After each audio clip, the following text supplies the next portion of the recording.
First అయితే సజ్జ బూరెలు చేసుకోవాలంటే మనం ఇలా సజ్జల్ని నైటే నానబెట్టుకోవాలన్నమాట. ఇదిగో ఇలా ఉంటాయి.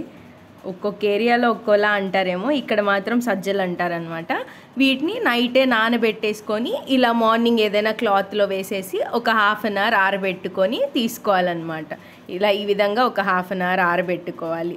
ఎందుకంటే నానబెట్టుకుంటాం కదా, ఆ తడంతా ఉంటుంది కదా, సో హాఫ్ అన్ అవర్ వరకు అట్లా ఆరబెట్టుకోవాలి.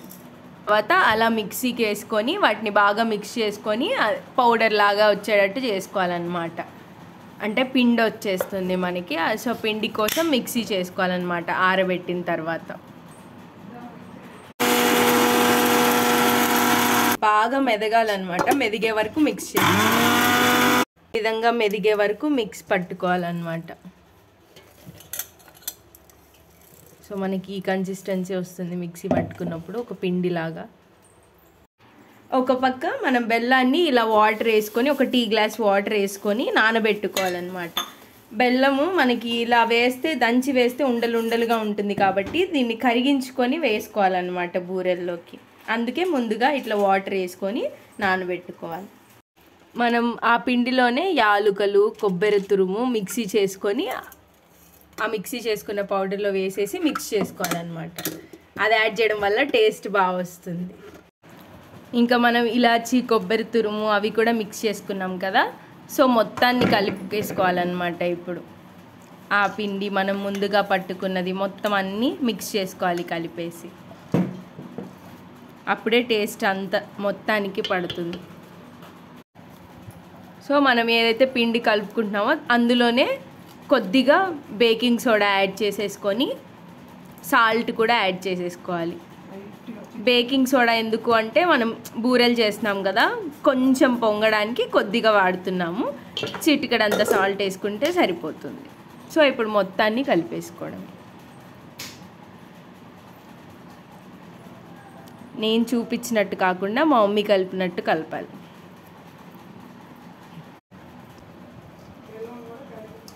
సో మొత్తం ఇలా మిక్స్ చేసేసుకుంటే మనకి మొత్తానికి కలిసిపోతుంది అన్నమాట. టేస్ట్ మొత్తం ఒకేలా అవుతుంది. సో బాగా మిక్స్ చేసేసుకుంటే సరిపోతుంది.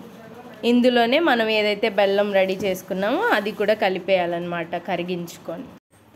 ఇలా ఉండలు లేకుండా మనం ఇందాక టీ గ్లాస్ వాటర్ వేసాం కదా, ఇలా గ్యాస్ మీద పెట్టేసుకొని కరిగించుకోవాలన్నమాట.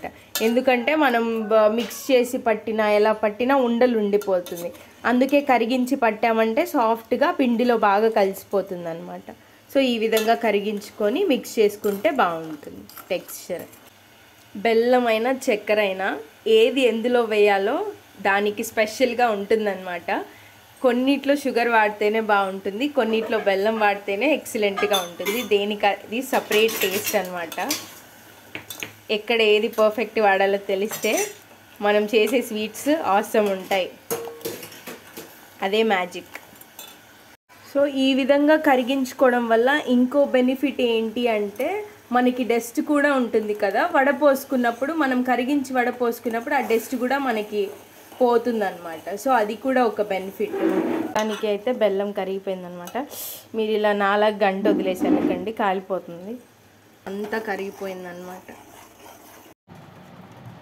సో కొద్దిగా చల్లారిన తర్వాత ఆ పాకం తీసుకొని మనం పిండి పట్టుకున్నాం కదా అందులో కలిపేసేయాలన్నమాట.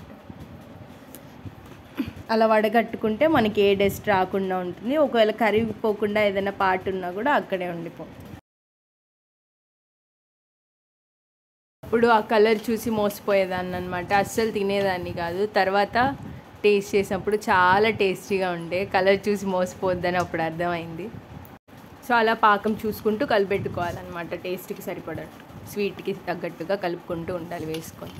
మరీ పాకం ఎక్కువ అవ్వకుండా మీడియంగా బూరెలకి వచ్చేటట్టుగా కలుపుకోవాలన్నమాట.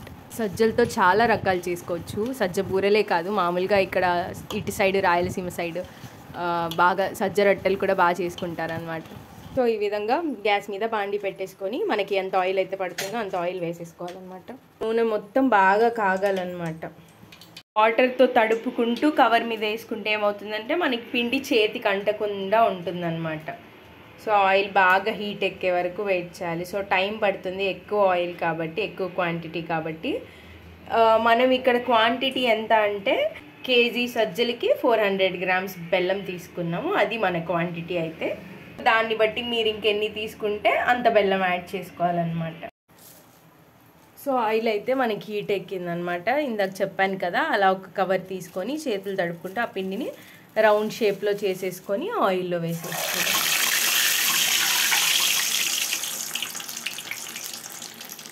ఈ సౌండ్కే భయం వేస్తుంది వంటలు చేయాలంటే. స్టార్టింగ్ కుక్ చేస్తే ప్రాబ్లం, కానీ తర్వాత అలవాటు అయిపోతుంది. ఆ మంటల్లో కూడా చేతులు పెట్టేస్తారనమాట.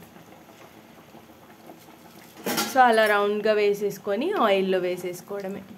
టేస్ట్ మాత్రం చాలా బాగుంటుంది, హెల్త్కి కూడా చాలా మంచిది.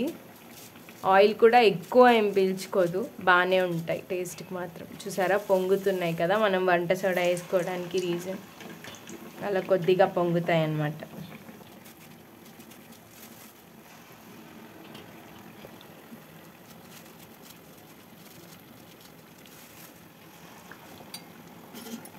అమ్మ నా వీడియోస్లో ఎప్పుడు కనిపిస్తావు అమ్మ? అలా ఒక సైడ్ కాలిన తర్వాత ఇంకొక సైడ్కి తిప్పుకోవాలన్నమాట. చెప్పమ్మా, నా వీడియోస్లో ఎప్పుడు కనిపిస్తావు?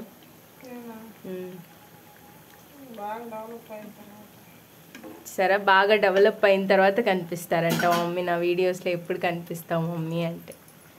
ఇవి చూస్తుంటే మీకు ఏం గుర్తొస్తుంది గైస్? ఆల్మోస్ట్ అందరికీ నాకు తెలిసి డోరా కేక్స్ గుర్తొస్తాయి అనుకుంటా. డోరా కేక్స్ కూడా ఇదే కలర్లో ఇదే షేప్లో అలాగే పొంగి ఉంటాయి కదా, సేమ్ నాకు కూడా అదే గుర్తొస్తుంది అనమాట ఇప్పుడు చూస్తుంటే. సో ఈ విధంగా అవి కాలగానే తీసేసుకొని మళ్ళీ ఇంకొక వాయ వేసుకోవాలన్నమాట. సేమ్ అలాగే చాలా టేస్టీగా ఉంటుంది. టేస్టీగా ఉంటుంది కదా అని అలా ఉన్నప్పుడు తినకూడదు అనమాట. నోరు చెయ్యి అన్నీ కాలిపోతే కొంచెం ఆగిన తర్వాతే తినాలి. చెప్పు మమ్మీ. సరేలే. మా మమ్మీ షై ఫీల్ అవుతుంది గైస్ మాట్లాడడానికి. చూసారా, ఆ వాయి అయిపోగానే ఇంకొకటి వేసుకోవాలన్నమాట. సో అట్లా ఇంకా ఆ విధంగా కాల్చుకుంటే మన బూరెలు అయితే రెడీ అయిపోతాయి. సో ఇది ప్రాసెస్. ఇదే క్వాంటిటీ యూజ్ చేసి ఇలాగే చేసుకుంటే చాలా సూపర్గా వస్తాయి. మనకి బూరె కూడా అస్సలు విరగదన్నమాట.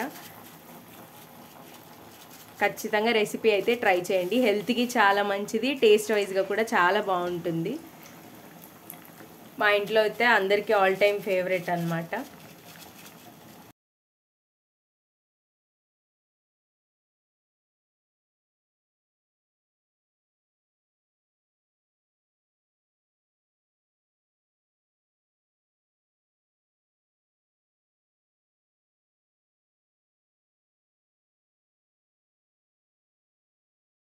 చూసారా, చాలా టేస్టీగా ఉంటుంది. లోపల కూడా ఇలా బయట క్రిస్పీగా లోపల సాఫ్ట్గా,